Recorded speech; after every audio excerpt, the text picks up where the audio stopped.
আপনারা সুলাইমান নবীর জিয়াফতের কথা শুনছেন শুনছেন না? সুলাইমান নবী সারা ওয়ার্ল্ডের সমস্ত পশু পাখি মানব দানব সবাইকে মেহমানদারি করার জন্য আল্লাহর কাছ থেকে অনুমতি চাইছে। আল্লাহ না করছে, এরপরে উনি জোর করে অনুমতি নিছে, নিয়ে 6 মাস ধরে খাবার রান্না করছে। কয় মাস? তাও আবার শুধু মানুষ দিয়ে না, জিন জাতি দিয়েও রান্না করাইছে 6 মাস।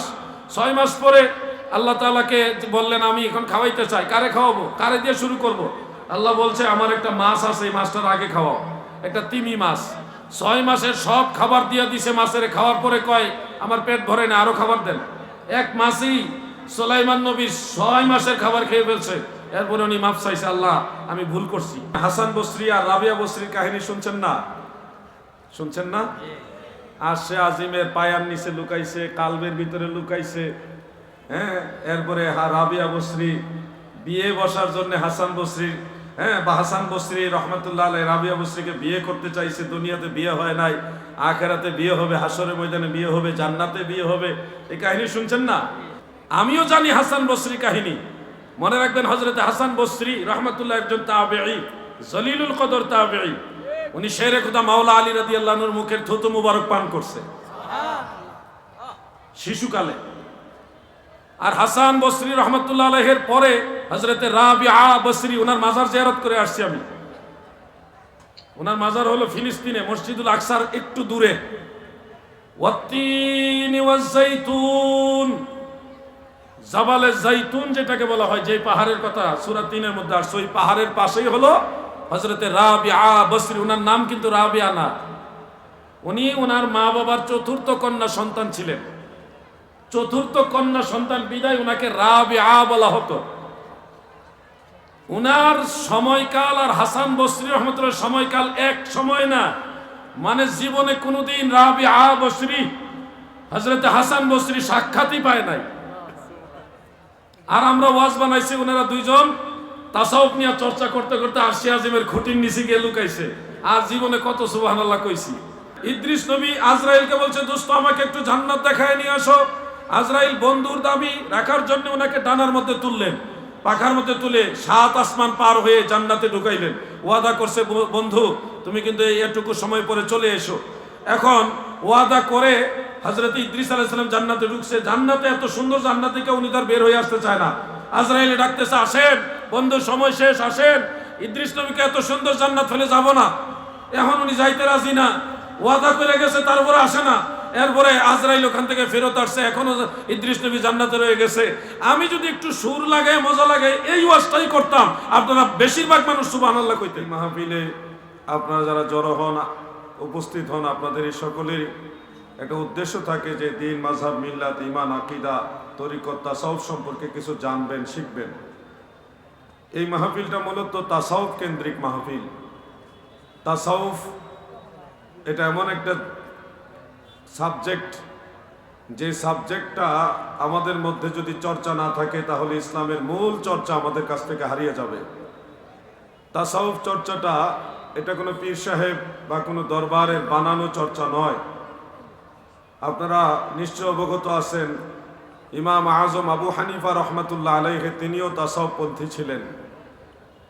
শেখ আব্দুল আজিজ মুহাদ্দিসে দেহলভী রহমতুল্লাহ আলাইহি তার ইসনা আশারিয়ার মধ্যে স্পষ্ট উল্লেখ করেছেন, ইমাম আজম আবু হানিফা রহমতুল্লাহ আলাইহি বলেন, আমি যদি আওলাদে রসুল হজরতে ইমাম জাফর সাদিক রহমতুল্লাহ আলাইহির কাছে 2 বছর সোহবত না নিতাম, তাসাউফ চর্চা না করতাম, তাহলে এই নুমান বিন সাবিত ধ্বংস হয়ে যেত।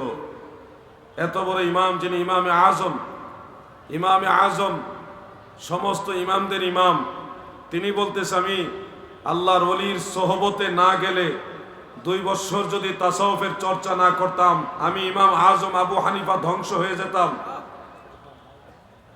এরপর ইমাম আহমদ বিন হাম্বল রহমতুল্লাহ আলাইহি সম্পর্কে আমি দেখেছি, ইমাম আবুল কাসেম কুশাইরি রহমতুল্লাহ আলাইহি তার রিসালায়ে কুশাইরিয়ার মধ্যে উল্লেখ করেছেন সনদ সহকারে। তিনিও স্পষ্ট করে বলেছেন যে তাসাউফপন্থীদের মাঝে আমি যা খুঁজে পেয়েছি, এই শিক্ষাটাই হলো মূলত ইসলামের মূল শিক্ষা। সুবহানাল্লাহ। ইরাকের বাগদাদ নগরীতে একজন আল্লাহর ওলির মাজার রয়েছে, তাসাউফপন্থী আল্লাহর ওলি হযরতে মারুফ কারখী রহমতুল্লাহ আলাইহি।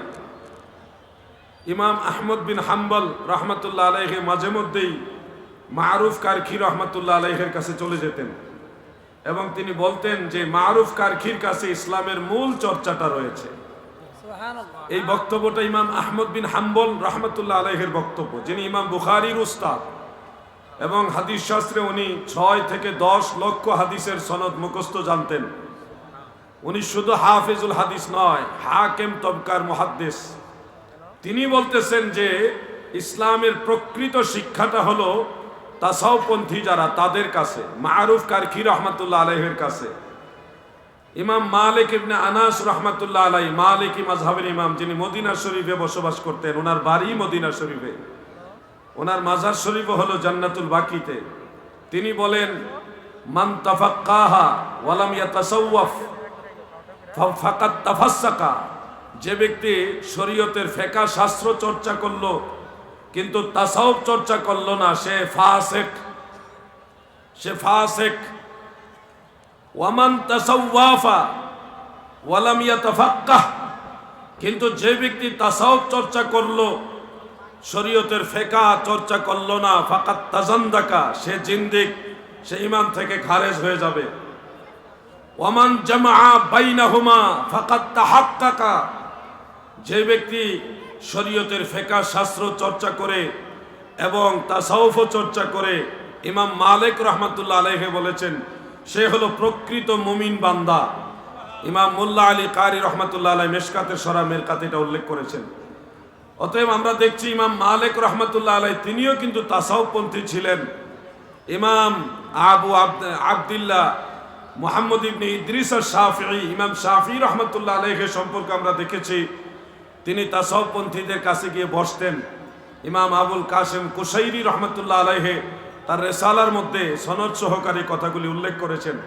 ইমাম শাফিঈ মাঝে মধ্যেই চলে যেতেন হযরতে আওলাদে রাসূল মুসা কাজিম রহমতুল্লাহ আলাইহির দরবারে।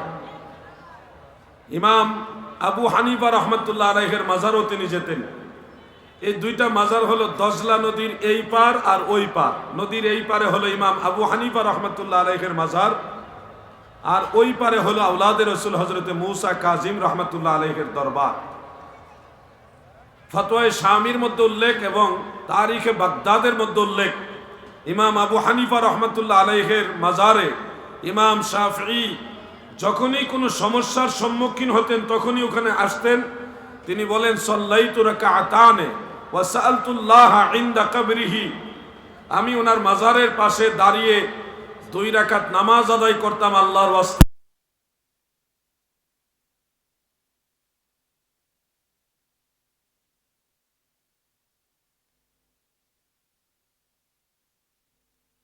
এছাড়া মিশকাত শরীফের জিয়ারতের অধ্যায়ের হাসিয়ার মধ্যে উল্লেখ এবং লুমআতুত তানকিহ সেই কিতাবে শেখ আব্দুল হক মুহাদ্দিস আলাইহি তিনি উল্লেখ করেছেন, ইমাম শাফিঈ রহমতুল্লাহ আলাইহি বলেছেন, আওলাদে রাসূল হযরতে মুসা কাজিম রহমতুল্লাহ আলাইহির মাজারের পাশে দাঁড়িয়ে যে যেই দোয়া করত সেই নেক দোয়া সাথে সাথে কবুল হয়ে যেত। মানে ওই জায়গাটা হলো দোয়া কবুলের এক আশ্চর্য জায়গা। আমরা মাজারের কাছে যাওয়া, মাজারের কাছে গিয়ে দোয়া করাটাকে অনেকে অপছন্দ করে থাকি, অনেকে শিরকের ফতোয়া পর্যন্ত দিয়ে থাকেন। দেখুন হাদিস শাস্ত্র যারা আমাদেরকে দিয়ে গেছেন, দয়াল নবীজির সমস্ত হাদিস সমূহ এক জায়গায় জমা করে আমাদের জন্য যারা অমূল্য রত্ন হিসেবে রেখে গেছেন, তারা কিন্তু মাজারপন্থী ছিলেন। মাজারের কাছে গিয়ে দোয়া করতেন, মাজারওয়ালার উসিলায় দোয়া করতেন এবং তারা লিখে গেছেন যে তাদের মাজারের পাশে দাঁড়িয়ে দোয়া করলে নিশ্চিত দোয়া কবুল হয়। সুবহানাল্লাহ। হাফিজুল হাদিস ইমাম শামসুদ্দিন যাহাবী রাহমাতুল্লাহ আলাইহি তিনার সিয়ার ও আলামিন নুবালার মধ্যে এবং তারিখুল ইসলামের মধ্যে উল্লেখ করেন, আদ-দুআউ মুস্তাজাবুন ইনদা কুবুরিল আম্বিয়াই ওয়াশ শুহাদাই ওয়াস সালিহিন। নবী রাসূল, শুহাদায়ে কেরাম এবং সালেহ যারা নেক বান্দা, আল্লাহর আউলিয়া যারা, তাদের মাজারের নিকটে দাঁড়িয়ে কেউ যদি আল্লাহর কাছে দোয়া করে, ইমাম যাহাবী লিখতেছেন যে ওই দোয়া নিশ্চিত আল্লাহর কাছে কবুল হয়। সুবহানাল্লাহ। তাহলে আমরা দেখছি 4 মাযহাবের ইমামরাই তাসাউফপন্থী ছিলেন, ওলি আল্লাহ পন্থী ছিলেন, পীর মুর্শিদ পন্থী ছিলেন। কেহই কিন্তু মাজার বিদ্বেষী কিংবা ওলিয়া উলিয়া বিদ্বেষী বা তাসাউফপন্থীদের বিরোধী ছিলেন না। আমি এই কথাগুলি বলার উদ্দেশ্য কি, যারা জ্ঞানী তারা ঠিকই বুঝতেছেন, মাজার পন্থীরাই হলো পুরাতন, ওলিয়া উলিয়ার পন্থী যারা তারাই হলো পুরাতন মুসলিম, যারা তাসাউফপন্থী তারাই হলো পুরাতন মুসলিম। আজকের দিনে যারা মাজার বিশ্বাস করেন না, মাজার পন্থীদেরকে অসম্মান করেন, নেককারজনক নজরে দেখেন, যারা তাসাউফপন্থীদেরকে শিরক বা মুশরিকের নজরে দেখেন, আপনাদের ইতিহাস খুঁজলে বড়জুর ইবনে আব্দুল ওয়াহ্হাব নজদি পর্যন্ত পাওয়া যাবে, কিন্তু মাজার পন্থীদের ইতিহাস মদিনাওয়ালা পর্যন্ত পাওয়া যায়। আপনারা আশ্চর্য হবেন, হাফেজ ইবনে তাইমিয়া তিনিও মাজার বিরোধী না, ওনারও মাজার আছে। ইবনে তাইমিয়ার মাজার লিখে আপনারা গুগলে সার্চ দিলে দেখবেন ওনার মাজার পাকা করা আছে। ওনার মাজারটা হলো সিরিয়ার রাজধানী দামেস্কে বাবু সাগিরে হযরতে বেলালের মাজার যে কবরস্থানে, ওখানেও হলো ইবনে তাইমিয়ার কবর। তো আপনারা যারা মনে করেন মাজারে গেলেই এরা মুশরিক, এরা বিদআতি, এরা ভণ্ড, আপনাদের সাথে আগের যুগের মুসলমানদের মিল হয় না। হ্যাঁ, আমরা যখন বলি আমাদের বাপদাদারা ওলি আল্লাহ মানছে, আপনারা আমাদেরকে বলেন এটা কাফের মুশরিকদের উদাহরণ। কাফেররা বলতো আবু জাহেল, আবু লাহাব, তারা বলতো আমরা আমাদের বাপদাদার ধর্ম বাদ দিয়ে যাব না। এই উদাহরণ দিয়ে আমাদেরকে আপনারা হেনস্থা করেন, আমাদেরকে অ্যাটাক করেন যে আমরা বাপদাদার উদাহরণ কেন দেই। দাদু, আপনি কি একটাবার ভাবেন না আবু জাহাল, আবু লাহাব তাদের বাপদাদা ছিল কাফের ও মুশরিক, কিন্তু আমাদের বাপদাদা কাফের মুশরিক না, আমাদের বাপদাদা হলো মুসলমান। আমাদের বাপদাদা যেই ধর্মের অনুসারী আমরা সেই ধর্মের অনুসারী, আমাদের বাপদাদা যেই কোরআন হাদিসের অনুসারী আমরাও সেই কোরআন হাদিসের অনুসারী, আমাদের বাপদাদা যেই আল্লাহ মানছে, যেই নবী মানছে আমরাও সেই আল্লাহ মানি, সেই নবী মানি। ঠিক কি না?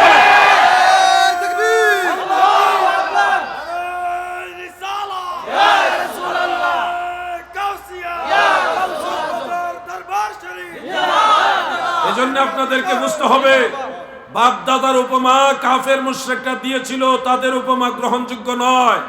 কারণ তাদের বাপ দাদা মুসলমান তো ছিলই না, বরং কাফের মুশরিক ছিল, অন্য ধর্মের অনুসারী ছিল। আর আমাদের বাপ দাদা ছিল হযরতে শাহজালালের অনুসারী, খাজা গরিবে নওয়াজের অনুসারী, হযরতে মুজাদ্দিদ আল ফিসানির অনুসারী। আমাদের বাপ দাদা ছিল বড় পীর আব্দুল কাদের জিলানীর অনুসারী। আপনারা যদি মনে করেন যে না এই বড় বড় আউলিয়ারা তারা সঠিক ছিল, তাহলে আমাদের বাপ দাদাও সঠিক। আর আপনারা যদি মনে করেন বড় পীর সাহেব হুজুর খাজা গরিবে নওয়াজ, বাহাউদ্দিন নকশবন্দ, মুজাদ্দিদ আল ফিসানি, শাহজালাল ইয়ামানি, বড় বড় আউলিয়া ইকরাম তারা ভুল ছিল, তাহলে আমাদের বাপ দাদা ভুল। তবে আমরা স্পষ্ট ভাষায় বলি, আল্লাহর ওলিদের যে ইসলাম সেই ইসলামই হলো সঠিক ইসলাম। এর বাইরে যত ইসলাম এগুলি নজদের ইসলাম, এগুলি মদিনাওয়ালার ইসলাম না, সাহাবীদের ইসলাম না। প্রিয় ভাইয়েরা আমার, আজকে মাগরিব থেকে এসা পর্যন্ত পীর সাহেব হুজুর আপনাদেরকে নিয়ে বিভিন্ন সবক দিয়েছেন, ওজিফা কালাম করেছেন, আপনাদেরকে নিয়ে জিকির আজকার করেছেন। এই শিক্ষাটা আমাদের মাঝ থেকে হারিয়ে যাচ্ছে। শুনুন, কত ওয়াজ তো শুনেন, আজকে নফসের ওয়াজ করি, একটু শুনুন। নফস সম্পর্কে আলোচনা দেশের প্রথিতযশা বড় বড় মুফাসসিরে কোরআনরা করেন না, এড়িয়ে যান। কেন এড়িয়ে যান আমি জানি না। একজন মুসলমানের প্রধানত 5টা নফস আছে। এই 5টা নফসের 5টা খাসিয়ত আছে। এগুলি আমাদের অনেকের জানা নেই। কোরআনের তাফসীর করছি, কিন্তু কোরআনের ভিতরেই নফসগুলোর কথা আছে, এগুলির আলোচনা হয় না। প্রথমত একটা নফসের কথা আছে, ইন্নান নাফসা লাআম্মারাতুন বিসসুই, নফসে আম্মারার কথা কোরআনের মধ্যে আছে। এই নফসটা হলো মানুষকে সবসময় খারাপ কাজের দিকে উৎসাহিত করে, পাপের দিকে নিয়ে যায়, ভালো কাজের দিকে আসতে বাধা দেয়। আমাদের দেশে, আমাদের সমাজে এখনো এমন কিছু মানুষ আছে, নামাজ কালাম পড়ে না, মা বাবার খেদমত করে না, সব সময় শুধু জুয়া, খেলাধুলা, মানুষকে কিভাবে ঠকানো যায় এই ধরনের পাপাচারে লিপ্ত থাকে। এই মানুষগুলির নফস হলো নফসে আম্মারা। এটা কুলুষিত আত্মা, পাপাচারে লিপ্ত আত্মা। এই ধরনের আত্মা থেকে আপনি যদি নিজেকে উন্নীত করে আরেকটু উপরে আসতে চান, তাহলে আল্লাহর ওলির সোহবতে যেতে হবে, আল্লাহর আউলিয়াদের নসিহত নিতে হবে। নেওয়ার পরে আপনাকে নফসে আম্মারা থেকে নিয়ে আসবে নফসে লাওয়ামা পর্যন্ত। সূরা কিয়ামার প্রথম দিকেই নফসে লাওয়ামার কথা উল্লেখ আছে, দেখবেন দ্বিতীয় আয়াত, এটা নফসে লাওয়ামার কথা। ওয়ালা উকসিমু বিন-নাফসিল লাওয়ামা এভাবে আছে। তাহলে নফসে লাওয়ামার কথা আমরা তো বড় বড় মুফাসসিরদের জবান থেকে শুনি না। কেন শুনি না? ওনারা এই আলোচনাগুলি কেন করেন না? অথচ কোরআনের মধ্যে এগুলি রয়েছে। নফসে লাওয়ামা হলো এমন একটা নফস, আত্মা, যারা গুনার কাজ করে কিন্তু তারা গুনাহ করার সাথে সাথে এটুকু অনুভব করে যে আমি যা করছি এটা ঠিক না, এটুকু অপরাধ বোধ তাদের অন্তরের মধ্যে জাগ্রত হয়। এই ধরনের নফসকে বলা হয় নফসে লাওয়ামা। আপনাদের মাঝে এরকম অনেক লোক আছে, এখানেই আছে, যারা পাপ কাজ করেন আবার ভাবেন যে কাজটা ঠিক না কিন্তু করতে হবে।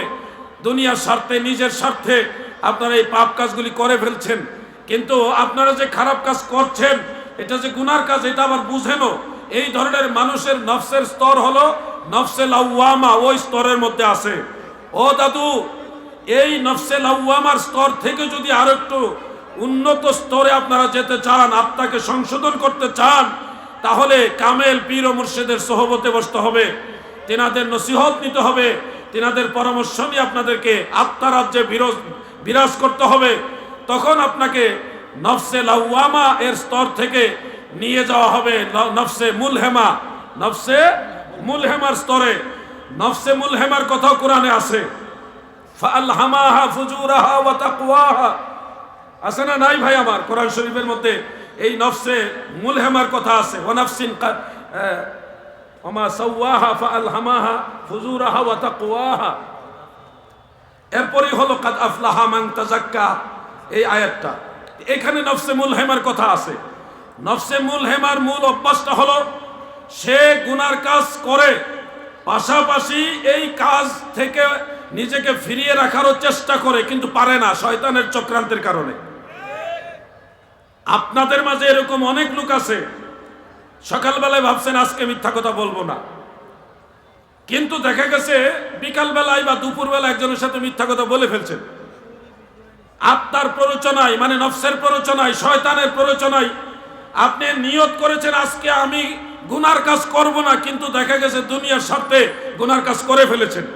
আপনার আত্মাটা হলো ভালো কাজের দিকে, কিন্তু ভালো কাজ করতে পারছেন না, যে কোনো ভাবে শয়তানের প্ররোচনায় আপনি গুনার কাজে লিপ্ত হয়ে যাচ্ছেন। এই নফসটাকে বলা হয় নফসে মুলহেমা। যদি আল্লাহর ওলির সোহবতে বসেন, তিনি আত্মার কারিগর। শরীরের অসুস্থতার জন্য ডাক্তারের চিকিৎসা নিয়ে শারীরিক সুস্থতা আপনারা অর্জন করেন। যদি আত্মার চিকিৎসা করে আত্মার সুস্থতা অর্জন করতে চান, তাহলে আত্মার চিকিৎসক আল্লাহর ওলি পীর ও মুর্শিদের কাছে যেতে হবে আপনাকে। তখন আল্লাহর ওলি আপনাকে এই নফস থেকে নিয়ে যাবে নফসে মুহদেসা। ওখানে এটা একটা উন্নত নফস। এই নফসের স্তরে গেলে মানুষের আমল আখলাকের ইচ্ছা এগুলি বেড়ে যায়, কিন্তু সর্বোপরি নফসে মুহদেসাও পরিপূর্ণভাবে মানুষকে কামালিয়াতের স্তরে নিয়ে যেতে পারে না। তাকে অবশ্যই নফসে মুতমাইন্না ওই স্তরে যেতে হবে।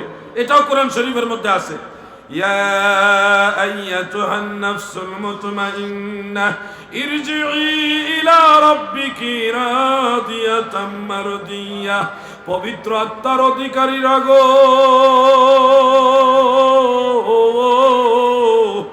তোমরা সন্তুষ্টি চিত্তে রবের দিকে প্রত্যাবর্তন করো। এই নফসকে আমার আল্লাহ বেশি ভালোবাসেন, এটাকে বলা হয় নফসে মুতমাইন্না। পাঁচটা নফসের মধ্যে এই 5 নম্বর নফসটা হলো আল্লাহওয়ালাদের নফস। এই নফস যাদের হয়েছে, এই স্তরে যারা উন্নীত হয়েছে, তাদের অভ্যাস হবে তারা গুনার কাজ করতে চাইলেও করতে পারবে না, বাধা দিবে। ধরেন আপনি একজন পীরের মুরিদ হয়েছেন, এখন একজনে বলতেছে আসো ক্যারাম বোর্ড খেলবো। আপনি ভাবছেন আমি একজন তরিকতপন্থী মানুষ, আমার জন্য এটা মানায় না, এই ক্যারাম বোর্ড খেলাটা আমার কাজ না, এই মজলিস আমার না। একটা কথার কথা বলতেছি, একটা মজলিস যেখানে গুনার হওয়ার সম্ভাবনা আছে, ওইখানে আপনাকে অন্য লোকেরা বলতে দোস্ত আসো ওখানে যাই। আপনার মনের ভিতরে একটা কথা জাগ্রত হলো, আমি তরিকাপন্থী মানুষ, আমি অলি ভক্ত মানুষ, পীর ভক্ত মানুষ, এই মজলিসে যাওয়া আমার ঠিক না। ওই আত্মা আপনাকে মানে নফসে মুতমাইন্না আপনাকে ওই খারাপ কাজ থেকে অটোমেটিক ফিরিয়ে রাখে, এটাকে বলা হয় নফসে মুতমাইন্না। এই স্তরে গিয়েই আপনি আল্লাহর ওলি হতে পারবেন, আরো উপরের দিকে যেতে পারবেন। প্রিয় ভাই আমার, যতদিন পর্যন্ত এই নফসকে পরিশুদ্ধ না করতে পারবেন, ততদিন আপনি যতই নামাজ পড়েন, রোজা রাখেন, তাসবিহ পড়েন, তাহলিল করেন, যাই করেন, আত্মা শুদ্ধ না হলে আপনার বন্দেগী মহান আল্লাহ তাআলা পর্যন্ত কবুল হওয়ার সম্ভাবনা খুবই কম। কেন কম? আত্মা যদি শুদ্ধ না হয়, আপনার নফস যদি আপনার পবিত্র না হয়, তাহলে নামাজে কোনোদিন আপনার হুজুরি কালব হবে না। নামাজের মধ্যে ওয়াসওয়াসা আসবে, দুনিয়ার চিন্তা আসবে, আর এই ধরনের নামাজ আল্লাহ তাআলার দরবারে কবুল হয় না। আমার দয়াল নবীজি বলেছেন, قال رسول الله صلى الله عليه وسلم إن الله تعالى لا يقبل من عملكم إلا ما كان له خالصا رواه النسائي। আল্লাহর হাবিব বলেন, উম্মতেরা গো, ওই আমলগুলো আমার আল্লাহ কবুল করেন না যে আমলগুলি আমার আল্লাহর জন্য খালেস ভাবে করা হয় না। এক কথাই, লা সালাতা ইল্লা বিহুদুরিল কলব, হুজুরি দিল ব্যতীত নামাজ আল্লাহ কবুল করে না। আমার দাদু ভাইরা গো, নফস যদি পবিত্র না হয়, আত্মা জগতে যদি আপনি উন্নীত আত্মার অধিকারী না হন, আপনার বন্দিগিগুলি পরিপূর্ণতা হাসিল করবে না। যেমন কোরআনের মধ্যে আল্লাহ তাআলা নিজেই বলেছেন, قد أفلح من تزكى وذكر اسم ربه فصلى। অবশ্যই সফল কাম হবে ওই মানুষগুলো যারা আত্মাকে শুদ্ধ করেছে, ওয়াযাকার ইসমা রাব্বিহি, এবং রবের নামের জিকির করে, ফাসাল্লাহ, অতঃপর নামাজ আদায় করে। নামাজের কথা বলছে সবার শেষে, নামাজের কথা বলার আগে আমার আল্লাহ মাওলার জিকিরের কথা বলছে। জিকিরের কথা বলার আগে তাজকিয়ে নফস, আত্মশুদ্ধির কথা সবার আগে বলেছে। অতএব আমার ভাইরা গো, নামাজের ভিতরে জিকির আছে। এই জিকির মানে নামাজে দাঁড়াইয়া আল্লাহ আল্লাহ আল্লাহ, এই জিকির না। আকিমুস সালাত আলি জিকরি, এই জিকির মানে নামাজে দাঁড়ায়া ইল্লাল্লাহ ইল্লাল্লাহ, ওই জিকির না। এই জিকির হলো নামাজে মহান আল্লাহ তাআলাকে স্মরণ রেখে নামাজে সূরা কিরাত, রুকু, সিজদা সবকিছু করা, ওই স্মরণ রাখাটাকে বলা হয়েছে এখানে জিকরুল্লাহ, আল্লাহর জিকিরের নামাজ। এই জন্য তাসাউফপন্থী যারা আছে, তারা যখন নামাজ পড়ে তাদের নামাজটা পরিশুদ্ধ আত্মার অধিকারীদের নামাজ। এই নামাজ আল্লাহ তাআলার দরবারে কবুল হয়। আজ না হয় কাল বুঝবেন। আমাদের যুবক ভাইরা, যুব সমাজকে আমি বিশেষ করে অনুরোধ করব, আপনারা আল্লাহর ওলিদের সোহবতে গিয়ে বসেন। যদি আল্লাহর ওলিদের সোহবতে আপনারা না বসেন, বহু রকম শয়তান আছে, তারা এসে আপনার ঈমানকে নষ্ট করে দিবে, আমলকে নষ্ট করে দিবে। একজন এসে বলবে এভাবে দোয়া করা যাবে না, তার ফতোয়া মোতাবেক আপনি দোয়া ছেড়ে দিতে বাধ্য হবেন, কারণ ওই শায়েখের সাথে ইলমি মোকাবেলা করার মতো যোগ্যতা আপনার নাই। আরেকজন এসে বলবে এইভাবে জিকির করা যাবে না, তার কথা শুনে আপনি জিকির বন্ধ করে দিতে বাধ্য হবেন, কারণ তার কথার সাথে মোকাবেলা করার ক্ষমতা আপনার নাই। আরেকজনে বলবে সবে বরাত, সবে মেরাজ, এই রাত, ওই রাত, এগুলির মধ্যে কোনো নামাজ নাই, তার কথা শুনে আপনি নফল বন্দিগি ছেড়ে দিতে বাধ্য হয়ে যাবেন। তার প্রটেস্ট করার মতো ক্ষমতা আপনার নাই, আপনি সাধারণ মানুষ, ইলমে দ্বীনের পরিপূর্ণ জ্ঞান আপনার নাই। আরেকজন এসে বলবে কবরস্থানে, মাজারে যাওয়া যাবে না, ওখানে হাত তুলে দোয়া করা যাবে না, তবারক করা যাবে না, এই করা যাবে না, সেই করা যাবে না। এইভাবে দেখবেন যুবক ভাইরা, আপনারা আল্লাহর ওলিদের সোহবত থেকে দূরে থাকার কারণে চতুর্মুখী নফসে আম্মারার অধিকারী এই ছোট ছোট শয়তানরা আপনার ঈমানও নষ্ট করে দিবে, আমলও নষ্ট করে জাহান্নামের লাকড়ি বানিয়ে ছাড়বে। এজন্য বাঁচতে হলে যুব সমাজ, তোমরা যদি দুনিয়া এবং আখিরাতে কল্যাণ চাও, ভালাই চাও, তাহলে আল্লাহর ওলিদের সোহবতে যাও। যদি ঠকিতে না চাও, হাটে এসে বসো, পীরের নিকট যে ঘেসে, হৃদয় আকর্ষেই মহা উপদেশে, মনে মুখে মুহাম্মদ শব্দ বলো। আল্লাহুম্মা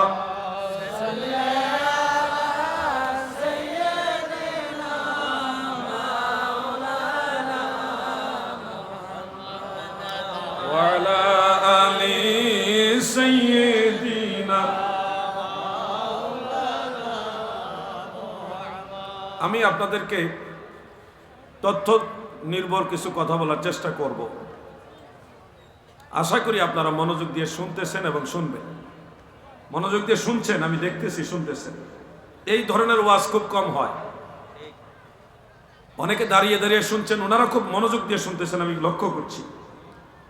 ওনারা যদি বসে বসে শুনেন আরো একটু ভালো হবে, মাহফিলের মজলিসের সৌন্দর্য আরো বাড়বে, আমারও কথা বলতে ভালো লাগবে। আর কথাই বলবো আধা ঘন্টা, এইটুকু সময় আশা করি আপনাদের আন্তরিকতার সাথে উপস্থিতি পাবো। তবে বসার কথা বলছি এই কারণে, চলে গেলে তো হবে না, দাঁড়াইয়ে শোনা ভালো। আপনাদেরকে অনুরোধ করতেছি, সম্ভব হলে বসেন। আমার আলোচনা হয়তো সবার ভালো লাগবে না, আমার আলোচনাগুলি এরকমই হয়। আমি কিচ্ছা কাহিনী খুব কম বলি, আর একটা ঘটনা বললো মানুষের শিখাইবার জন্য বলি, আন্দাজে বলি না। হাসান বসরি আর রাবিয়া বসরির কাহিনী শুনছেন না? শুনছেন না? আর সে আজিমের পায়ার নিচে লুকাইছে, কালবের ভিতরে লুকাইছে।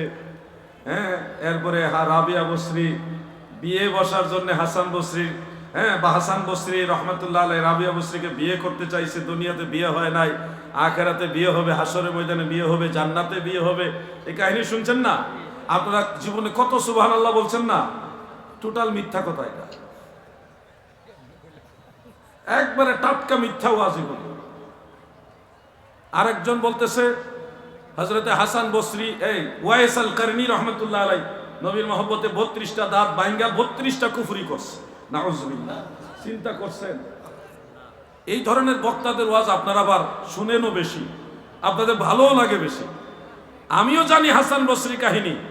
মনে রাখবেন, হযরতে হাসান বসরি রহমতুল্লাহ একজন তাবেঈ, জলিলুল কদর তাবেঈ। উনি শেরে খুদা মাওলা আলী রাদিয়াল্লাহু আনহুর মুখের থুতু মুবারক পান করছে শিশুকালে। আর হাসান বসরি রহমতুল্লাহ আলাইহির পরে হযরতে রাবিআ বসরি, ওনার মাজার জিয়ারত করে আসছি আমি। ওনার মাজার হলো ফিলিস্তিনে, মসজিদুল আকসার একটু দূরে। ওয়াত্তিনি ওয়াজ-যাইতুন, জাবালে যাইতুন যেটাকে বলা হয়, যে পাহাড়ের কথা সূরা 3-এর মধ্যে আসছে, ওই পাহাড়ের পাশেই হলো হযরতে রাবিআ বসরি। ওনার নাম কিন্তু রাবিআ না, উনি ওনার মা বাবার চতুর্থ কন্যা সন্তান ছিলেন। চতুর্থ কন্যা সন্তান বিদায় ওনাকে রাবিআ বলা হতো। উনার সময়কাল আর হাসান বসরি রহমতুল্লাহর সময়কাল এক সময় না। মানে জীবনে কোনোদিন রাবিআ বসরি হযরতে হাসান বসরি সাক্ষাৎই পায় নাই। আর আমরা ওয়াজ বানাইছি, ওনারা দুইজন তাসাউফ নিয়ে চর্চা করতে করতে আরশে আজিমের খুঁটির নিচে গিয়ে লুকাইছে। আর জীবনে কত সুবহানাল্লাহ কইছি, কি কইছি না? সুবহানাল্লাহ যে কত কইছি। তো যাই হোক, আবার কেউ নিজের উপরে নিয়েন না। আমি যেটা বলি যাচাই বাছাই করেই বলি এবং রিসার্চ করেই বলতেছি যে এই কাহিনীগুলো মুখরোচক কাহিনী, সুন্দরও লাগে, আমাদের শুনতে ভালোও লাগে, কিন্তু অরিজিনালি সত্যটা একটু যাচাই বাছাই, একটু স্টাডি করবেন। স্টাডি করে কথা বললে দেখবেন অনেক ভুল ভেঙে গেছে। আপনারা সুলাইমান নবীর জিয়াফতের কথা শুনছেন না? সুলাইমান নবী সারা ওয়ার্ল্ডের সমস্ত পশু পাখি, মানব দানব সবাইকে মেহমানদারি করার জন্য আল্লাহর কাছ থেকে অনুমতি চাইছে। আল্লাহ না করছে, এরপর উনি জোর করে অনুমতি নিছে, নিয়ে 6 মাস ধরে খাবার রান্না করছে। কয় মাস? তাও আবার শুধু মানুষ দিয়ে না, জিন জাতি দিয়েও রান্না করাইছে 6 মাস। 6 মাস পরে আল্লাহ তাআলাকে বললেন, আমি এখন খাওয়াইতে চাই। কারে খাওয়াবো? কারে দিয়ে শুরু করব? আল্লাহ বলছে, আমার একটা মাছ আছে, এই মাছটার আগে খাওয়াও, একটা তিমি মাছ। 6 মাসের সব খাবার দিয়ে দিছে মাছের। খাওয়ার পরে কয়, আমার পেট ভরে না, আরো খাবার দেন। এক মাসই সুলাইমান নবী 6 মাসের খাবার খেয়ে ফেলছে। এরপরে উনি মাফ চাইছে, আল্লাহ আমি ভুল করছি। এটা আপনারা শুনছেন, অনেক সুবহানাল্লাহ কইছে, কিন্তু এটাও মিথ্যা কথা। যে বক্তা এই ওয়াজ করছে তার তওবা করা উচিত। এরা তো জানেই না ঈমান কখন যায় আর কখন আসে। একজন নবী তিনি কখন আল্লাহর দায়িত্ব নিজে নিবেন, এটা হতেই পারে না। রিজিকের মালিক হলো আল্লাহ। বলেন, রিজিকের মালিক কে? আল্লাহ। উনি আল্লাহ নিষেধ করা সত্ত্বেও আল্লাহর অবাধ্য হয়ে আল্লাহ যেটা চায় না সেটা উনি জোর করে আল্লাহর কাছ থেকে চেয়ে নিবেন, একজন নবীর অভ্যাস এরকম হবে? এটা হতেই পারে না। দ্বিতীয়ত, 6 মাস রান্না করে খাবার কোন ফ্রিজে রাখছিল? তখন কি ফ্রিজ আসিল নি? 6 মাসের আগের যে রান্নার খাবারগুলি, এগুলি কিভাবে রইল? একদিন আগের খাবার শীতকালও পরের দিন পর্যন্ত ঠিক থাকে না, নষ্ট হয়ে যায়। তো সুলাইমান নবী কি 6 মাস ফসা খাওয়ান মাছের খাওয়াইছে? মাছে কি এতই একবারে হয়ে গেছে যে ফসা খাবার খাইবো? কথা বলছেন। আর মাছে কি রান্না করা খাবার খায়? এই ধরনের যে কিচ্ছা কাহিনী, মুখরোচক কাহিনী, আমি বললো আপনারা সুবহানাল্লাহর বন্যা বসায় দিবেন, কিন্তু এগুলি মিথ্যা কথা ভাই, এগুলি বলা যাবে না। এগুলি নবুয়তের শানের খেলাফ, নবীদের সাথে বেয়াদবি। যেই ইজ্জত সম্মান আল্লাহর নবীদের, ওই ইজ্জত সম্মানে রেখে ওনাদের নিয়ে কথা বলতে হবে। আপনারা শুনেছেন ইদ্রিস নবী জান্নাতে গেছে, ইদ্রিস নবী জান্নাতে গেছে, এবং অনেক বক্তারা বলে এখনো ইদ্রিস নবী জান্নাতে আছে। টোটাল মিথ্যা কথা। জান্নাতে সর্বপ্রথম যিনি যাবেন তিনি আমাদের দয়াল নবী। আমাদের নবীর আগে কোন নবী জান্নাতে যেতে পারবে না। একেবারে সহিহ হাদিস, ইন্নাল জান্নাতা হুররিমাত আলাল আমবিয়াই হাত্তা আদখুলাহা। সমস্ত নবীদের জন্য জান্নাত নিষিদ্ধ যতক্ষণ না ওই জান্নাতে আমি রাসূলুল্লাহ প্রবেশ না করি। সুবহানাল্লাহ। আর আমরা ওয়াজ করতেছি, হ্যাঁ, ইদ্রিস নবী আজরাইলকে বলছে দোস্ত আমাকে একটু জান্নাত দেখায় নিয়ে আসো। আজরাইল বন্ধুর দাবি রাখার জন্য ওনাকে ডানার মধ্যে তুললেন, পাখার মধ্যে তুলে 7 আসমান পার হয়ে জান্নাতে ঢুকাইলেন। ওয়াদা করছে বন্ধু তুমি কিন্তু এটুকু সময় পরে চলে এসো। এখন ওয়াদা করে হযরত ইদ্রিস আলাইহিস সালাম জান্নাতে ঢুকছে। জান্নাতে এত সুন্দর জান্নাত থেকে উনি তার বের হয়ে আসতে চায় না। আজরাইল ডাকতেছে আসেন বন্ধু, সময় শেষ, আসেন। ইদ্রিস নবীকে এত সুন্দর জান্নাত ফেলে যাব না। এখন উনি যাইতে রাজি না, ওয়াদা করে গেছে, তারপরে আসে না। এরপরে আজরাইল ওখান থেকে ফেরত আসছে, এখনো ইদ্রিস নবী জান্নাতে রয়ে গেছে। আমি যদি একটু সুর লাগাই, মজা লাগাই, এই ওয়াজটাই করতাম, আপনারা বেশিরভাগ মানুষ সুবহানাল্লাহ কইতেন। কিন্তু এটা টোটাল মিথ্যা ওয়াজ, অরিজিনাল ওয়াজ এটা না। এই ধরনের ওয়াজ যারা করে তাদের তওবা করতে হবে। আনাইলে কোন সময় ঈমান গেছে উনি তো আর জানে না, টের পাইবে মরার পরে। আপনারা বলুন, আজরাইলের কোনো ক্ষমতা আসেনি আল্লাহর পারমিশন ছাড়া কাউকে আসমানের উপরে নেওয়া? জান্নাতে আমার আল্লাহর পারমিশন ছাড়া কোন মানুষ যাবে, এটা কি কারো কোনো ক্ষমতা আছে নাকি? আজরাইল আলাইহিস সালাম আল্লাহর পারমিশন ছাড়া ইদ্রিস নবীকে জান্নাতে ঢুকাই দিয়েছে। আর নবীজি মেরাজে যাওয়ার সময়, আমাদের নবী মেরাজে যাওয়ার সময় প্রতি আসমানে জিজ্ঞাসা করা হয়েছে না, এরপরে ঢুকাইছে। আর আজরাইল আলাইহিস সালাম ইদ্রিস নবীকে নিয়ে জান্নাতে ঢুকে গেছে, আল্লাহর পারমিশন লাগছে না। মিথ্যা কথা যে বলে এটার পিছনে কিন্তু একটা আলামত থেকে যায়। এরপরে জান্নাতে ঢুকছে, ওয়াদা করছে, একজন নবী ওয়াদা করছে যে আমি এতটুকু পরে বের হয়ে আসবো। ওয়াদা করার পরেও তিনি জান্নাত থেকে বের হয়ে আসে নাই। তার মানে বোঝা যায় গেল আল্লাহর নবী ওয়াদা খেলাপকারী। নাউজুবিল্লাহ বলে। সাধারণ মুসলমান ওয়াদা খেলাপ করলে মুনাফিক হয়ে যায়। আর একজন নবিউল্লাহ জলিলুল কদর, একজন আল্লাহর রসুল, আল্লাহর নবী, উনি ওয়াদা খেলাপ করেছে। এটা আমরা কি সুন্দর ওয়াজ করতেছি আর সুবহানাল্লাহ গাইতেছি। এরপর উনি জান্নাতে রয়ে গেছে। এখন এগুলি মিথ্যা ওয়াজ। ইদ্রিস নবীর মূল ওয়াজটা হলো ওনার ইন্তেকাল লেখা আছে 4th আসমানে। ইন্তেকালের ঠিক পূর্বে আল্লাহ তাআলা আজরাইলকে বললেন তুমি যাও 4th আসমান থেকে ইদ্রিস নবীর রূহ মুবারক কবজ করো। আজরাইল তাকায় দেখে ইদ্রিস নবী জমিনে। ইদ্রিস নবী কোথায়? জমিনে। আল্লাহ আদেশ দিয়েছে ওনার রূহ মুবারক কবজ করতে হবে 4th আসমানে। আজরাইলে মিল পায় না, কেমনে কি? তখন ইদ্রিস নবী একজন ফেরেশতাকে অনুরোধ করলেন, জমিন থেকে অনুরোধ করলেন আমাকে একটু আসমানে নিয়ে যাও, আমার খুব ইচ্ছা, আমি আসমান দেখব। ওনার ইচ্ছা জন্মাইল। তখন ওই ফেরেশতা আল্লাহর কাছে বললেন, হে পরওয়ারদিগার, আপনার নবী আসমান দেখতে চায়, কি করব? আল্লাহ বলল তাড়াতাড়ি লই আয়। ওই ফেরেশতা আল্লাহর আদেশে ইদ্রিস আলাইহিস সালামকে 4th আসমানে নিয়ে গেল। যাইয়াই দেখে আজরাইল ওই মাত্র আসছে, উনি ওই মাত্র গেছে। দুইজনে মুখোমুখি। ঘটনা কি? আপনি কে? আমি মালাকুল মউত। আপনি এখানে কেন? আমি আসমান দেখতে আসছি। তো এই জন্যই বুঝলাম আল্লাহ আমার এখানে পাঠাইছে। আমি দেখলাম একটু আগে আপনি জমিন, এখন এখানে আসলেন কিভাবে? আমি ফেরেশতার মাধ্যমে আসমান দেখতে আসছি। আল্লাহ তাআলা ঠিকই বলছেন, আমাকে আল্লাহ পাঠাইছে আপনার রূহ মুবারক কবজ করার জন্য। ওখান থেকে ওনার রূহ মুবারক কবজ করেছেন এবং পরে রূহ মুবারক ফেরত দিয়েছেন। এই জন্য দুনিয়াতে ইদ্রিস নবীর মাজার নাই, ওনার মাজার দুনিয়াতে নাই। উনি এখনো 4th আসমানে আছে, জান্নাতে না। এই রঙ্গিলা ওয়াজ শুনে, সুরেলা ওয়াজ শুনে, হে যুবকরা কত সুবহানাল্লাহ বলো। এই ওয়াজে মজা লাগে। আর আলাউদ্দিন জিহাদি নফসের ওয়াজ করে, দলিলের ওয়াজ করে, মজা লাগে না? মজা লাগবো মইরা দেখো। এই মিশা মিশা মিথ্যা ওয়াজ শুনে কত সুবহানাল্লাহ কইছো, কইলেও তো আরেক জ্বালা নাকি? কইলেও তো জ্বালা। কেডা যে কোন ওয়াজ করে রাখছে, কার উপরে যে গিয়ে পড়ে, বলাও তো যায় না, আর বললেও তুমি বিপদ। হাসান বসরি রহমতুল্লাহ একজন আল্লাহর ওলি, উনি একজন তাবেঈ, উনি আসিলেন, উনি সঠিক লোক। হযরত রাবিয়া বসরি রহমতুল্লাহ আলাইহা তিনিও একজন আল্লাহর একজন ওলি, মহিলাদের মধ্যে একজন অনেক উঁচু মাপের ওলি, উনিও সঠিক। কিন্তু ওই কাহিনী যেটা বলা হয় এটা কিতাবুল আন্দাজ, কিতাবুল আন্দাজ। শুনেন, আমি বেশি সময় আপনাদের বিরক্ত করব না, শুধু এটুকু বলি যুবক ভাইদের উদ্দেশ্যে, আপনারা ওলি আল্লাহ মুখী হন, পীর মুর্শেদ মুখী হন, নাইলে আপনারা দুনিয়াতে ক্ষতিগ্রস্ত হবেন, আখিরাতেও ক্ষতিগ্রস্ত হবেন। এই দিন না, আরো দিন আছে, এই দিনে টেনে নিবে সেই দিনের কাছে। আমার দাদা একটা গজল গাইতেন তাহাজ্জুদ নামাজের সময়, এই দুনিয়া মুসাফির খানা মন জানো না, কত মানুষ আইলো গেল রইল না, বন্ধু নাই রে বান্ধব নাই রে, যেই জায়গায়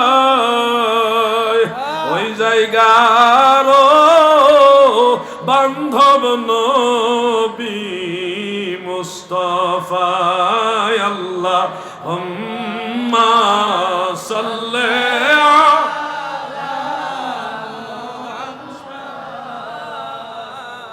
ওয়া আলা আলি সাইয়্যিদিনা। গলা ধার দেওয়ার দরকার আছে, কারণ হইল গতকাল আমার উপর অনেক বড় তুফান গেছে। মাহফিল করতে গেছি কুড়িগ্রাম নাগেশ্বরীতে, গিয়ে দেখি হেফাজতে ইসলাম চরমোনাইয়ের যে ইসলামী আন্দোলন এবং কওমি অঙ্গনের 6টা সংগঠনের পক্ষ থেকে সমস্ত সুন্নি আলেম যারা আছে, আমি সহ, তাদেরকে মাহফিল না করতে দেওয়ার জন্য লিখিত অভিযোগ করছে থানায়, যার কারণে মাহফিল হবে না। মাহফিল রেডি, তাদের শর্ত হলো মাহফিল করতে হলে আমাদের সাথে বাহাস করতে হবে। আমি এত দূর থেকে জার্নি করে গেলাম, যখনই খবর পাইলাম কষ্ট পাইলাম। মেহমান হিসেবে এত দূর গেলাম, মাহফিল করতে দিবে না, ওনাদের সাথে বাহাস করে তারপরে মাহফিল করতে হবে, এটা কেমন আচরণ? আমাদের এলাকায় তো কওমি অঙ্গনের বিভিন্ন ঘরানার আলেমরা আসে, আমরা কি এরকম করি যে আমাদের সাথে বাহাস করে তারপরে মাহফিল করবেন? আমরা তো এরকম করি না। যার যার বক্তব্য দেওয়ার স্বাধীনতা আমরা দেই, বক্তব্যের মধ্যে ভুল বক্তব্য থাকলে সেটা আমরা রদ করি, খণ্ডন করি, কিন্তু মাহফিলে বাধা দেই না, যার যার কথা সে বলবে। তখন আমি প্রস্তাব দিলাম যে ওনারা যদি মাহফিল করতে অনুমতি দেন তাহলে ওনাদেরকে আমরা আমাদের মাহফিলে সরাসরি প্রশ্ন করার অনুমতি দিব। ওনারা বলল না, প্রশ্ন করব না, এই শর্তে ওনারা রাজি না। যারা জেলা বিএনপির দায়িত্বশীল লোক ছিলেন ওই এলাকার এবং থানায় বিএনপির যারা লোক ছিলেন, তাদের মাধ্যমে প্রস্তাবগুলি দিয়েছি। ওনারা বলল আমরা এই শর্ত নিব না। দ্বিতীয় শর্ত দিলাম আমি, তাহলে আপনাদের দায়িত্বশীল কয়েকজন আলেম আমার কাছে আসুন, এসে আপনাদের কি কথা আছে আমাকে বলুন, আপনাদের কথার জবাব আমি দিব ইনশাল্লাহ। আমি জানতে পারলাম না, ওনারা এটাও রাজি না, আমার কাছে আসতে রাজি না, আমি যাইতে হবে ওনাদের কাছে। আমি বললাম আচ্ছা ঠিক আছে, আপনারা আলোচনা করেন, শান্তিপূর্ণ একটা পরিবেশ করেন। পরিবেশের মধ্যে সিদ্ধান্ত হলো কওমি মাদ্রাসা এবং মসজিদ পাশাপাশি, এর মসজিদের দোতলায় বসবে। তো ওনারা যত মুনাজের মুবাহিস আলেম যারা আছে সবাই চলে আসছে, সিনিয়র আলেমরা আসছে। আমি ওনাদের শুধু এটুকু বললাম আপনারাও হানাফি মাযহাব মানেন, আমরাও হানাফি মাযহাব মানি, তা আমরা মাযহাবিরা ঝগড়া করব আর লা মাযহাবিরা তামাশা দেখবে, এটা কেমন কথা? আমি আহলে সুন্নাত ওয়াল জামাতের আকীদা বিশ্বাস করি, আশা করি আপনারাও এর বাইরে না। তাহলে আমরা একই আকীদার হওয়ার পরে ঝগড়া করবে কেন? লা মাযহাবিদেরকে সুযোগ দিব কেন? এক কথায় ওনারা বুঝলেন, জ্ঞানী মানুষ তো বুঝে নিলেন। পরে আলোচনা তারপরও শুরু হইলো। আমি গেলাম, আমার সাথে ওখানে বেশ কয়েকটা দরবারের মুরিদান আলেম ওলামা ওনারা ছিলেন। একলা আবার অন্যদের মতো গলাগলি কোলাকুলি করার জন্য খাওয়ানোর দাওয়াতে গেছি না, কিন্তু ওইটার সাথে আমার তুলনা দিয়েন না, কিন্তু যে খাওয়ানোর দাওয়াত পাইছি আর গেছি গা খাইতাম, ওই দাওয়াত না। এটা একটা যুদ্ধ, ইমানের যুদ্ধ, সুন্নিয়তের পক্ষের যুদ্ধ। আমি একলা, আমার সাথে মুফতি আসাদুজ্জামান সাহেব ছিল ঝিনাইদহ, আমি একা ওনাকে সাথে নিয়ে চলে গেলাম, প্রায় 50-এর বেশি আলেম, সবাই মুনাজের, মুফতি মুহাদ্দিস, বড় বড় আলেম। বসলাম, আলহামদুলিল্লাহ ওনারা আমার যথেষ্ট সম্মান করছে। পর্যায়ক্রমে আলোচনা শুরু হলো। বাকি কি কি আলোচনা হয়েছে সম্পূর্ণটাই আমি ফেসবুকে দিয়ে দিয়েছি। আমাদের মালের মধ্যে ভেজাল নাই যে কোনো কিছু লুকায় রাখবো। প্রথমে প্রশ্ন করছে মিলাদ কিয়াম জায়েজ কিনা, আপনি কি মনে করেন মিলাদ কিয়াম সম্পর্কে? আমি বলেছি 140 জনের উপরে মুজতাহিদ, হাফিজুল হাদিস, বড় বড় ইমামরা, তেনারা কোরআন হাদিস গবেষণা করে বলেছেন মিলাদে মুস্তাফা এটা মুস্তাহাব, মুস্তাহসান, এটা সওয়াবের কাজ। আমি সেটাই মনে করি। কয়েকজন ইমামের নামও আমি বললাম। এরপরে উনাদের একজন আলেম, উনাদের সবচেয়ে সিনিয়র আলেমকে বলছে আমরা কি তাহলে আজকে থেকে মিলাদ পড়ব?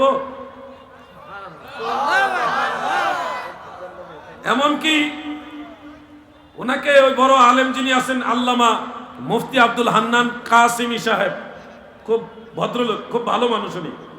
আলেম, বড় যারা আলেম এরা কখনো বেপরোয়া হয় না, সে যে দলেরই হোক। আর যেটার মাল নাই ভিতর এটাই খালি ফালাফালি করে। উনি খুব ভাব গাম্ভীর্যের সাথে উত্তর দিলেন, যেহেতু আমাদের সালাফরা করে গেছেন মিলাদ এবং মিলাদ শরীফ এটা করে গেছেন, সেহেতু এটা মুস্তাহাব, মুস্তাহসান হিসেবে করলে অসুবিধা নাই। তবে এটাকে যদি ফরজ এবং ওয়াজিব, লাজেম মনে করে তাহলে বিদআত হবে। আমরা তো ফরজ ওয়াজিব বলি না, নাকি বলেন আপনারা? আমরা মিলাদ শরীফ মুস্তাহাব মনে করি, নবীর প্রেমে আমরা করি। এটা সওয়াবের কাজ, কেউ না করলে গুনাহ হবে না, করলে সওয়াব হবে। আমাদের কি সওয়াব দরকার আছে না নাই? সবচেয়ে বড় কথা, মিলাদ হলো নবী, আল্লাহ রসুলের মিলাদ আমরা নবীর মহব্বতে আদায় করি, ঠিক কিনা বলেন? উনি সবার সামনে এটা বলে দিলেন। আলহামদুলিল্লাহ, আমরা ঝগড়া চাই না। আমি বললাম যে আপনি সারা জীবন মিলাদ না পড়লেও আপনার ঈমান যাবে না, গুনাহ হবে না, কিন্তু যদি বিরোধিতা করেন তখন এটা ফিতনা হবে। এবং তারা একমত হয়েছে। ইলমে গায়েব নিয়ে আলোচনা হয়েছে, রাসূল করিম সাল্লাল্লাহু আলাইহি ওয়াসাল্লামের নূরের বিষয়ে আলোচনা হয়েছে। আমি যখন একের পর এক দলিল দেওয়া শুরু করলাম, বিভিন্ন কিতাবের হাওলা ইমামদের নাম বলা শুরু করলাম, ওনাদের ফেসের দিকে তাকায়া আমি ওটুকু অনুভব করলাম, আল্লাহু আলাম, যে ওনারা এই প্রথম এই কথাগুলি শুনতেছে। আল্লাহু আলাম, হয়তো ওনারা জানতেও পারে, কিন্তু আমার কাছে মনে হইলো এই ধরনের দলিল আগে ওনারা শুনেই নাই, তো শুনতেও পারে। আমি সবগুলি দলিল বলার পরে একজন বলতেছে কোরআন শরীফে আছে ইন্না মাসালা ঈসা ইনদাল্লাহি কামাসালি আদম। হ্যাঁ, এই আয়াত বলার পরে আমি একেবারে বললাম এটা তো সহজ বিষয়। সহজ বিষয় কেন? এখানে আদম নবীর সাথে ঈসা নবীর মিসাল দেওয়া হয়েছে। আদম নবীরও বাপ নাই, ঈসা নবীরও বাপ নাই। আদম নবীকে আল্লাহ বাবা সারা বানাইছে, ঈসা নবীকে আল্লাহ তাআলা বাবা সারা বানাইছে। মিসাল হলো বাপ নাই ওই দিকে, কিন্তু আল্লাহ কাকে কি দিয়া বানাইছে এটা বুঝায় না। এখানে একেবারে স্পষ্ট করেছেন খালাকাহু মিন তুরাবিন, আমি তাকে মাটি থেকে সৃষ্টি করেছি। মাদ্রাসা শিক্ষিত ভাইরা সবাই জানেন, একজন হইলে হয় হা, আর দুইজন হইলে হয় হুমা, তিন বা ততোধিক হইলে হয় হুম। হা হুমা হুম কা কুমা কুম এগুলি সম্পর্কে জমির সর্বনাম আপনাদের জানা আছে। আল্লাহ তাআলা বলেছে খালাকাহু মিন তুরাবিন, আমি তাকে মানে একজনকে মাটি থেকে সৃষ্টি করেছি। যদি আদম নবী ঈসা নবী দুইজনই মাটির তৈরি হতো তাহলে আল্লাহ বলতেন খালাকাহুমা মিন তুরাবিন, আমি দুজনকে মাটি থেকে সৃষ্টি করেছি। আল্লাহ বলেছেন খালাকাহু, আমি এই একজনকে মাটি থেকে সৃষ্টি করেছি। এই জন্য কোরআন পড়লেই হবে না, কোরআন বুঝে শুনে পড়তে হবে। সুন্নি আলেমদের কাছে কোরআন বুঝতে হবে, ঠিক কিনা বলে?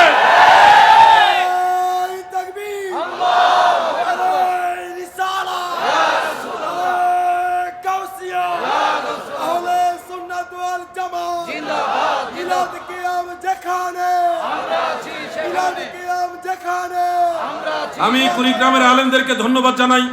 ওনাদের মধ্য থেকে আমি কোনো ধরনের অশোভনীয় আচরণ পাইনি। ওনারা যথেষ্ট ভদ্রতার সাথে আমার সাথে কথা বলার চেষ্টা করেছেন, এবং তারা তারাই তো সবাই। আমি একাই ছিলাম, মুফতি আসাদ সাহেব সহ আমাদের সাথে বিএনপির যুব দলের একজন লিডার ছিলেন, আরো দুই একজন মান্যগণ্য লিডার ছিলেন, এবং এলাকার যারা মান্যগণ্য বিভিন্ন তরিকতপন্থী তারাও ছিলেন। আলহামদুলিল্লাহ, আমি ধন্যবাদ জানাই। এইভাবে আমাদেরকে কাছে আসতে হবে। দেখেছি ইলমে গায়েবের আলোচনা করে উনিও যা বলতেছেন ঘুরে ঘুরে আমরাও তাই বলি, মানে পেছাইয়া পুছাইয়া আর ডাইরেক্ট। একজন এমনে আরেকজন ডাইরেক্ট। আমরা হলাম ডাইরেক্ট বলি নবী গায়েব জানে, গায়েবের সংবাদদাতা। নবীকে গায়েব জানাইছে আল্লাহ, এটা গায়েবে আতাই। আমরা কিন্তু কখনোই বলি না নবীজি গায়েবে জাতি, আল্লাহর যে খাস গায়েব এটা নবী জানে, এটা বলি না, ওটা আল্লাহর জন্য খাস। নবীজি যেটা গায়েব জানে এটা হলো গায়েবে আতাই। ওই হিসাবে নবী মুখবিরুল গায়েব, গায়েবের সংবাদদাতা। যত গায়েব আল্লাহ থেকে আমরা ডাইরেক্ট জানি নাই, আল্লাহ থেকে নবীর মাধ্যমে জানছি, ঠিক কিনা বলেন? এইটাকে বলা হয় মুখবিরুল গায়েব। আখবারা ইউখবিরু ইখবারান ফাহুয়া মুখবিরুন, আকরামা ইউকরিমু ইকরামান ফাহুয়া মুকরিমুন। মুখবিরুল গায়েব মানে গায়েবের সংবাদ দাতা। দেখলাম ঘুরে ঘুরে একই কথা।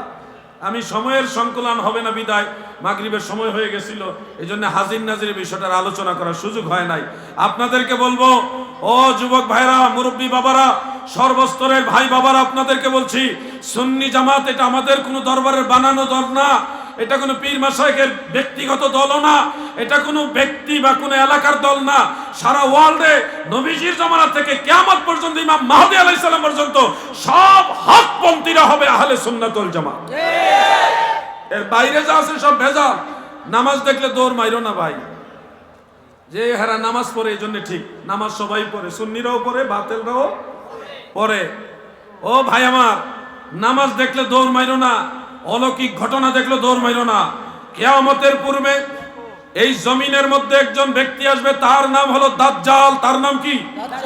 দাজ্জাল পৃথিবীতে আসবে, এসে সে এমন এমন ঘটনা ঘটাবে যেগুলি দেখে মানুষ বাধ্য হয়ে যাবে তাকে মানা। সে কি করবে শুনেন, আমি দু একটা লক্ষণ বলে দিই।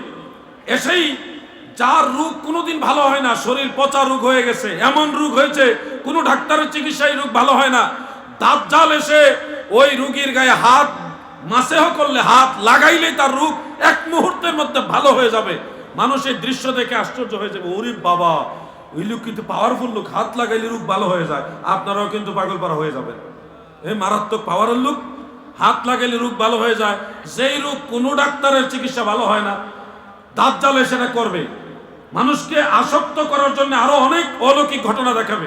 যেমন একটা লোক গরিব মানুষ, তার বাড়ির কাছে যাবে, গিয়ে বলবে আমাকে মানো। দাজ্জাল এসে বলবে আমাকে মানো।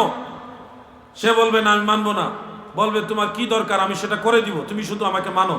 তখন তার বাড়ির উঠান থেকে, আঙ্গিনা থেকে দাজ্জাল মাটিকে বলবে, এই মাটি, তোমার নিচে যত ধন ভান্ডার আছে এগুলি বের করে দাও। দাজ্জাল বলার সাথে সাথে মাটির নিচ ফেটে, মাটি ফেটে নিচ থেকে অমূল্য যে মুদ্রা অথবা ধন বা হীরা মণি মুক্তা এগুলি বের হয়ে আসবে।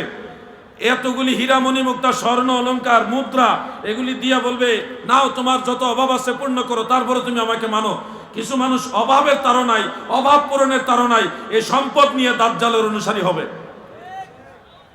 এরপরে দাজ্জাল আরো কিছু করবে, যেমন একটা এলাকায় যাবে, গিয়ে দেখবে এলাকার সমস্ত ফসল নষ্ট হয়ে গেছে, পোকাই বা কোনো ধরনের ভাইরাসে। দাজ্জাল বলবে, তোমরা আমাকে মানো, আমাকে যদি মানো তাহলে তোমাদের সকলের সম্পদ, এই ফসল আমি মুহূর্তের মধ্যে ঠিক করে দিব। সবাই বলবে যে আপনি এটা করে দিতে পারলে আপনাকে মানবো। ভাই, এখানে বসে এমনি এমনি করলে কেউ আসুন না। কিতা হইছে কোন, আমি কইয়া দিই। এই সানাসুরাল্লাহ, কেডা রে সানাসুরাল্লাহ? সানাসুরাল্লাহ, যাও, তোমার সংসারে কোনো সমস্যা হইলে আমার সাথে যোগাযোগ করে আমি তোমার বাজার করে দেব ইনশাআল্লাহ। তুমি মাহফিল থেকে বাইরে হবে, আল্লাহর দোহাই লাগে বাইরে, নাইলে দাজ্জালের দলে যাইবা। গুলা কই বাইরে না দিই, কইরা দাঁড়াইলে সবাই দেখে লেবে লাগে, আর দাঁড়াইতেছে না। লা ইলাহা ইল্লাল্লাহ, লা ইলাহা ইল্লাল্লাহ, লা ইলাহা ইল্লাল্লাহ মুহাম্মাদুর রাসূলুল্লাহ সাল্লাল্লাহু আলাইহি ওয়াসাল্লাম। প্রিয় ভাইরা আমার, ওই মহল্লার মধ্যে যাবে, দাজ্জাল বলবে, তোমরা যদি আমাকে মানো তাহলে তোমাদের ফসলের যত সমস্যা আমি এটা ভালো করে দিব। লোকেরা আশ্চর্য হয়ে বলবে, আগে ফসল ভালো করেন, পরে দেখা যাইব দাজ্জাল জমির কিনারে দাঁড়ায় বলবে, তোমরা সবাই সুস্থ হয়ে যাও। বলার পরে কিছুক্ষণের মধ্যেই পুরা জমির ফসল আগের মতো তাজা হয়ে যাবে। মানুষ দেখে আশ্চর্য হয়ে যাবে, ঘটনা কি এই লোকের কথা জমির ফসলও শুনে। তখন দলে দলে মানুষ দাজ্জালের দলে চলে যাবে। দাজ্জাল এসে এই খেলাগুলি দেখাবে। খুব বেশি দূরে না, আবার অনেক বেশিও দূরে হতে পারে, তবে ওয়েট অ্যান্ড সি। দেখেন অবস্থা ভালো না, লক্ষণ খুব খারাপ, আগের থেকে অ্যালার্ট করে দিচ্ছি। দাজ্জাল এসে মানুষকে মারবে, কেটে টুকরা করবে। একজন যুবককে সে বলবে তুমি আমাকে মানো।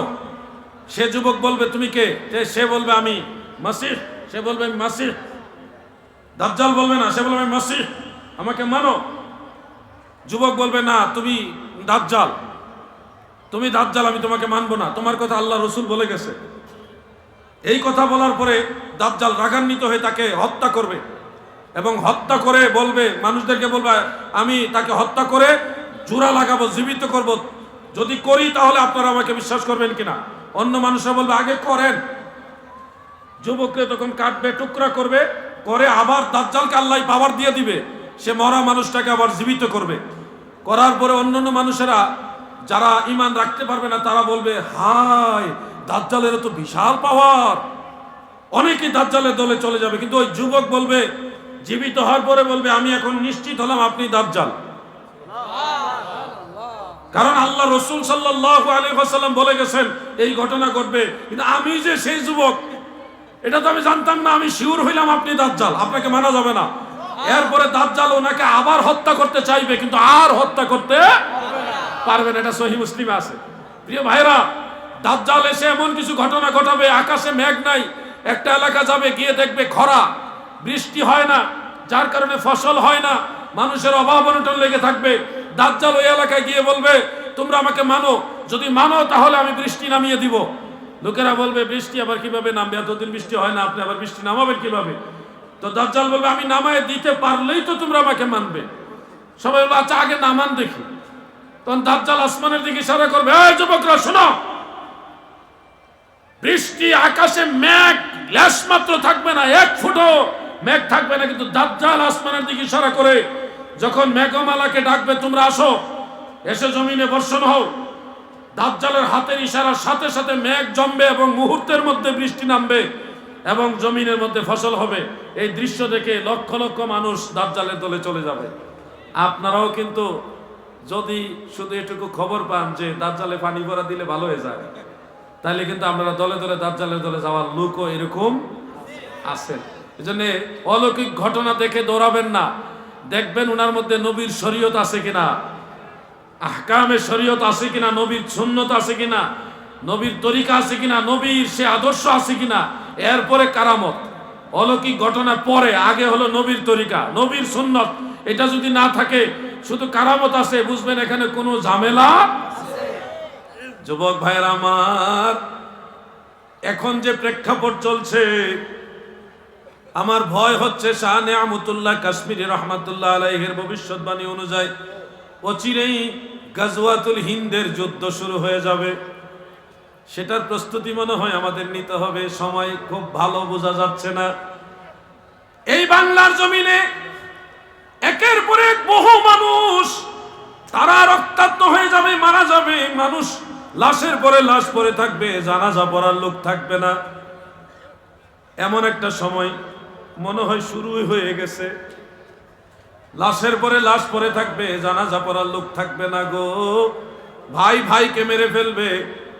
দয়াল নবীজি বলেছেন একজন আরেকজনকে হত্যা করবে, কিন্তু সে জানবে না কেন হত্যা করছে।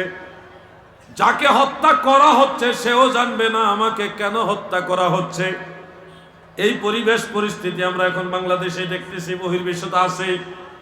শোনো হে ভাই আমার, যেইভাবে সাম্প্রদায়িক উস্কানি এবং সাম্প্রদায়িক দ্বন্দ্বের দিকে আমরা এগিয়ে যাচ্ছি, শাহ নেয়ামতুল্লাহ কাশ্মীরি রহমাতুল্লাহ আলাইহি 950 বছরের মতো আগে এই ভবিষ্যৎবাণী করেছেন।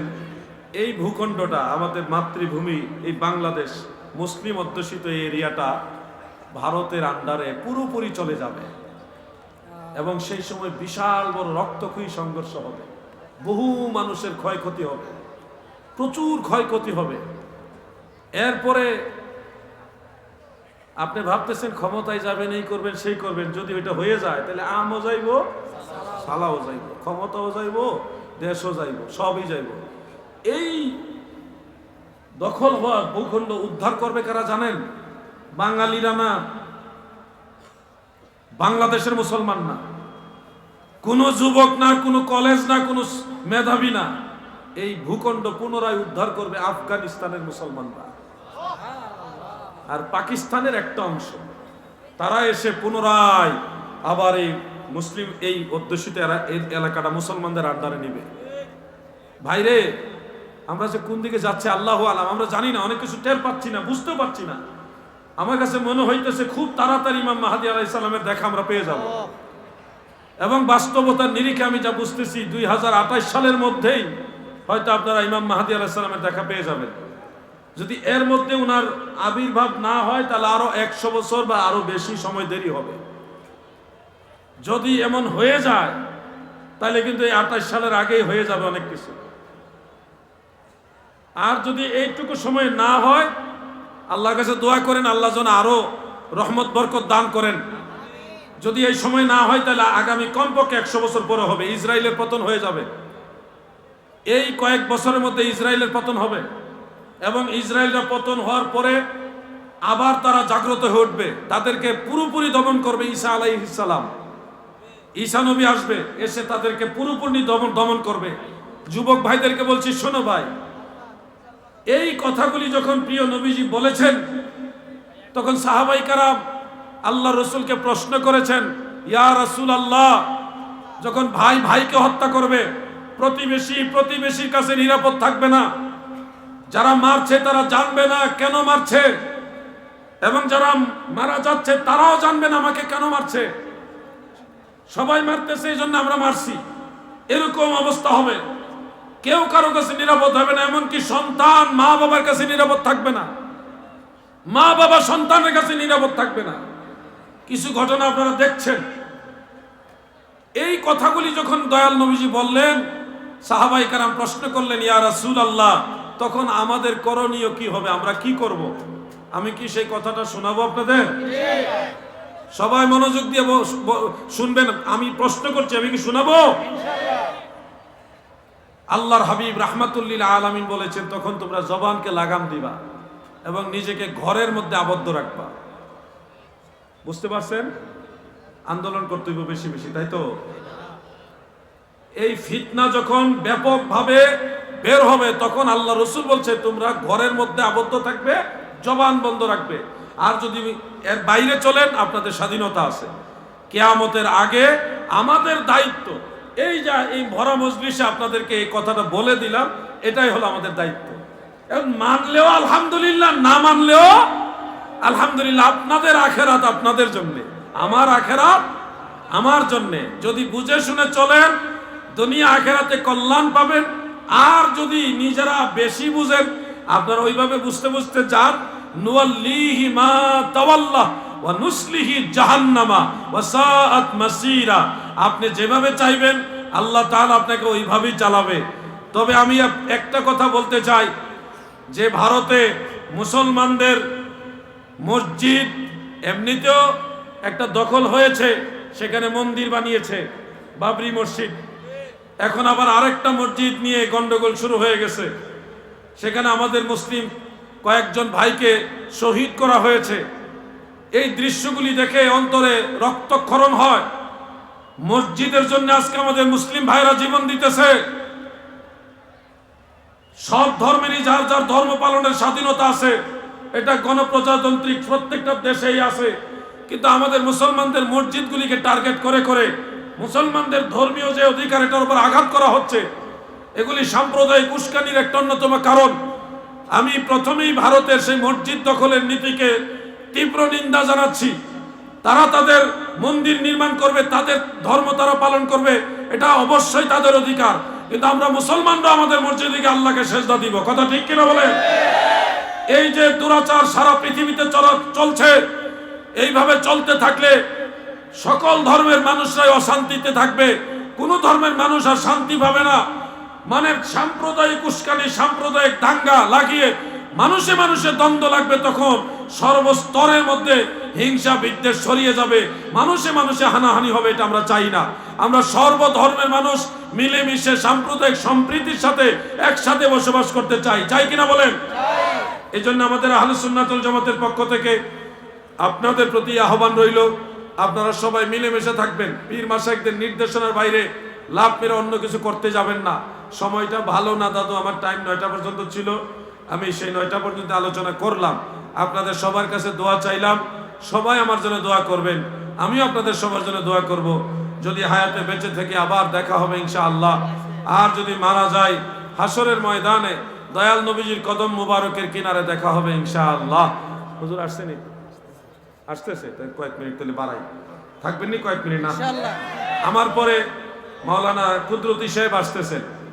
উনি যে সুন্দর আলোচনা করে, একবারে মন মাতালো আলোচনা, একেবারে মারাত্মক, মানুষের নাচায়া তুলে গজলে নাতে রসুল দিয়া। এই গজলগুলি শুনলে আপনাদের ভালো লাগবে। আবার জিকিরের নামে গজলের নামে সীমা লঙ্ঘন করবেন না। মুর্শিদ আমার হুজুর ঈশা কি মহিমা জানে, গলার মালা বানাইয়া ধীরে ধীরে টানে। এই যে একটা মুর্শিদি গাইলেন, আবার সাথে কিছু আওয়াজ হইলো বিকৃত আওয়াজ, এগুলি দিয়ে তো মানুষ ট্রল করতেছে। অথচ হুজুর ঈশা রহমাতুল্লাহ আলাইহি তিনি কিন্তু অনেক বড় জবরদস্ত একজন আল্লাহর ওলি, উনি কামেল ব্যক্তি। উনি কি করতেন জানেন? উনি সমাজের যারা ময় মুরব্বী এবং যুবক, ছোট ছোট বাচ্চা, যারা ছেলে বাচ্চা, তাদেরকে নিয়ে নামাজে যাওয়ার জন্য উদ্বুদ্ধ করতেন, তাদের কপালে চুমু খাইতেন, আদর করে নামাজে নিতেন। মুরব্বীদের নিয়ে প্রায় মজলিসে, মসজিদে এবং বিভিন্ন জায়গায় বসে জিকির আজকার করতেন। এবং উনি কি করতেন? হুজুর ঈশা কেন বলে? মুর্শিদ আমার হুজুর ঈশা, এই যে হুজুর ঈশা কেন হইল? ওনার নাম কিন্তু হুজুর ঈশা না। ওনার নাম কি এটা কেউ বলতে পারে না। ওনার হুজুর ঈশা নাম হলো কেন? উনি তাহাজ্জুদ নামাজ পড়ার সময় উঠতেন, উঠার সময় ওযু করতেন, ওযু করার জন্য যখন পুকুরের ঘাটে যাইতেন, উনি ওনার নিজের পেটের যে ভুঁড়ি, নারী ভুঁড়ি, এটা আমাদের এলাকায় ওই এলাকার মধ্যে উজুরি বলে, পেটের নারী ভুঁড়িটাকে কি বলে? উজুরি বলে। ওই উজুরি নিজেই বের করতেন, বের করে পানি দিয়ে ধুইয়া এরপরে কি যেন নূর পেটের মধ্যে ঢুকাইয়া আবার এটা জোড়া লাগাইতেন, লাগাইয়া তারপরে ওযু কালাম কইরা তাহাজ্জুদ নামাজ পড়তেন। এই দৃশ্যগুলি মানুষ মাঝে মাঝে দেখতো, যার কারণে ওনাকে সবাই হুজুর ঈশা বলতেন, নামে ডাকতেন না, হুজুর ঈশা ডাকতেন। ওই যে পেটের হুজুরি মানে নারী বুড়ি বের করে ধুইতেন, মানুষ দেখতো, এই জন্য ওনাকে হুজুর ঈশা বলা হয়। উনি একজন নামাজি পরহেজগার মানুষ ছিলেন। অসংখ্য বেনামাজিকে উনি নামাজি বানাইছেন, অসংখ্য যুবকদেরকে আদর দিয়া ভালোবাসা দিয়া মসজিদমুখী করেছেন, নামাজের দিকে নিয়ে গেছেন। এই জন্যই বলা হয় কি মহিমা জানে, গলার মালা বানাইয়া ধীরে ধীরে টানে। ওই যে আদর কইরা কইরা মসজিদে নিয়ে গেছে, এটারই ছন্দ বানাইছে, গলার মালা বানাইয়া ধীরে ধীরে টানে। কথাটা তো খারাপ না, কিন্তু যিনি এটা গাইছে উনি তো একটা ব্যাখ্যা করে দেয় নাই। মজা লাগছে, গাইছে, মানুষ শুনে মনে করছে এটা মনে হয় একটা গান মতোই, এটা নিয়ে ট্রল করা শুরু করছে।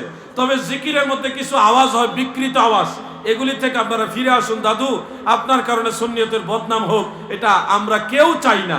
এমন আওয়াজ করেন, এমন জিকির করেন, কি জিকির করতেছেন আপনি নিজেও জানেন না। একজনে সামা গায়, আমার কেউ নাই রে, আরেকজনে আসিরে ভাই আসিরে, এগুলি বাদ দেন, এগুলি বন্ধ করেন। এগুলির কারণে গোটা সুন্নিয়তের বদনাম হইতেছে। জিকির চলবে, সামাও চলবে, পীর ওলিয়ার শান চলবে, কিন্তু জিকিরের মজলিসে বসে এক একজন হাসাহাসি তামাশা, হাসতেছেন আর গান গাইতেছেন, সঙ্গীত গাইতেছেন, মানুষ তখন মনে করে এটা জিকির, এটা তামাশার মঞ্চ। আজকে এখানেও তো জিকির হয়েছে, মাগরিব থেকে এসা পর্যন্ত জিকির হয়েছে, মানুষ ভাব গাম্ভীর্যের সাথে আল্লাহর জিকির করছে। এখন জিকির যে করা, যে সামাগে হে যদি হাসাহাসি করে আসিরে ভাই আসিরে, তখন এটা তো জিকির থাকে না, এটা তো একটা ট্রল হয়ে যায়। আমাদের দোষ বেশি, বাতেলরা যারা বাতেল, তারা এই স্টেজে বসে, কোরআনের মঞ্চে বসে হিন্দি গান গায়। কি হিন্দি গান গায় কিনা? তারা হিন্দি গান গাইলে দোষ নাই, তারা কত ধরনের গান গায়, ওগুলি তো দোষ নাই। আমরা তো সুন্নি, আমাদের তো দোষ বেশি, এজন্য আমাদের দায়িত্ব বেশি। আল্লাহ তাআলা আমাদের সবাইকে আহলে সুন্নাত ওয়াল জামাতের প্রকৃত পথ, যেটা ওলিয়া উলিয়াদের পথে থাকার তৌফিক দান করেন।